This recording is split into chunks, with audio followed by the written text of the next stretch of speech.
Karena sesuatu yang benar nggak boleh disembunyikan. Sesuatu yang benar harus disuarakan. Kalau masih bertahun-tahun disembunyikan, itu tanda-tanda bermasalah itu, yang disembunyikan itu.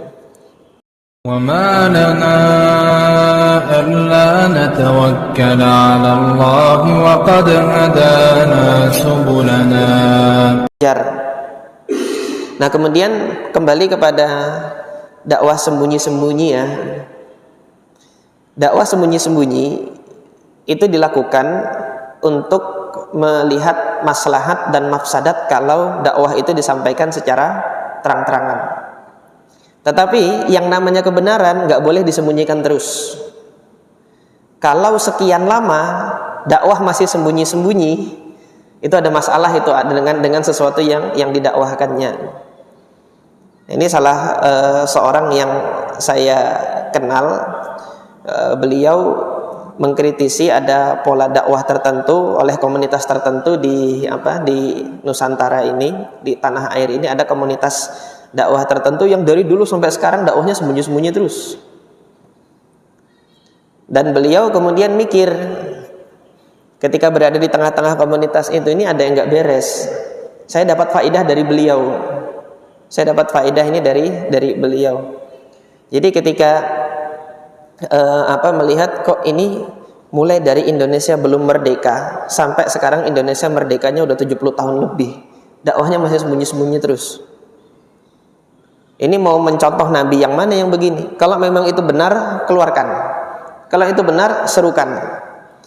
Maka di sini teman-teman sekalian, ketika nanti antum ingin melihat dakwah itu yang diserukan yang benar atau yang tidak benar, lihat nanti apakah dia lebih sering disembunyikan atau lebih sering dimunculkan di permukaan. Kalau memang itu dimunculkan ke permukaan, ditunjukkan dalilnya dari Al-Quran, ditunjukkan dalilnya dari hadis Nabi SAW, itu kan bisa dilihat nanti, bisa ditimbang. Kalau memang dimunculkan hadisnya, tetapi pemahaman terhadap hadis itu keliru, insya Allah nanti ada ustadz yang lain yang menyanggah. Oh, ini ada kekeliruan di sini, di sini, di sini. Makanya di sini alhamdulillah, meskipun ini saya nanti direkam seperti ini, kalau saya salah menyampaikan, Allah Subhanahu wa taala akan menjadikan nanti ada ustadz lain yang mengoreksi saya. Ini diantara faidah kita menyampaikan dakwah itu di hadapan umum. Jadi ketika menyampaikan di hadapan umum dan kemudian diketahui oleh orang banyak dan disampaikan secara terang-terangan, itu adalah di antara indikasi, di antara tanda-tanda bahwasanya yang kita sampaikan ini ada dasarnya. Yang kita sampaikan ini dasar hadisnya jelas, maka sampaikan keluar. Sampaikan kemudian keluar. Nanti kalau ada pemahaman yang misalnya kurang tepat terhadap hadis tersebut atau pemahaman yang kurang tepat terhadap ayat tersebut, insya Allah Allah akan mengirimkan nanti seseorang yang akan mengoreksi. Maka kalau kita lihat para a'immah dahulu, pendapat pemikirannya mereka itu terhadap suatu dalil baik Al-Quran maupun As-Sunnah dikeluarkan, difatwakan. Imam Malik fatwakan itu, bahwasanya ini kesimpulan dalilnya begini, fatwakan. Tapi nanti kan setelah itu apakah pendapat beliau, fatwa beliau, pandangan beliau terhadap suatu hadis itu seluruhnya tepat? Allah jadikan nanti ulama yang lain mengoreksi. Oh, ini dari sudut pandang ini kurang tepat begini. Hingga kemudian terjadilah khilaf. Ketika terjadi khilaf dan kaum muslimin itu melihatnya nanti bingung, maka lihat usulnya sama enggak? Usulnya itu maksudnya apa? Dasarnya sama enggak? Sama-sama berpandangan kepada Al-Quran dan sama-sama berpandangan kepada hadis Nabi, sunnah Nabi SAW, hingga yang jadi perbedaan adalah cara memandang dari dalil tersebut. Ketika cara memandang dari dalil tersebut yang berbeda, maka di sini ada kelonggaran, ada toleransi untuk nanti mengikuti salah satu dari fatwa dari para a'immah tersebut. Nah, ini kita lihat kan sepanjang zaman para ulama, para a'immah itu pemikirannya itu dikeluarkan, disampaikan terang-terangan dan tidak disembunyi-sembunyikan. Karena dakwah ini yang namanya hak harus disuarakan.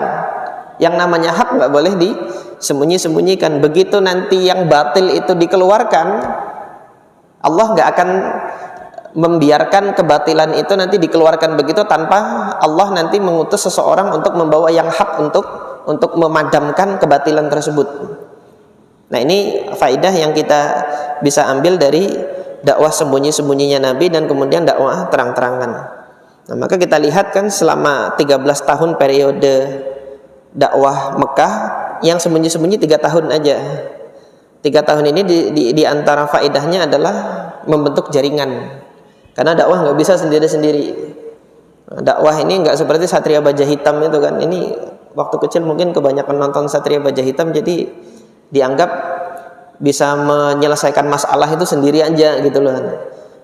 Tapi dakwah ini sinergi. Maka Rasulullah SAW dakwah yang dilakukan ketika sembunyi-sembunyi ini dakwah fardiyah namanya. Fardiyah itu personal, satu persatu didatangi. Abu Bakar ikut, kemudian dari Abu Bakar menyerukan kepada Zubair bin Awam, diserukan kepada Talhah ibn Ubaidillah, diserukan kepada Abdurrahman bin Auf. Mereka kemudian masuk Islam.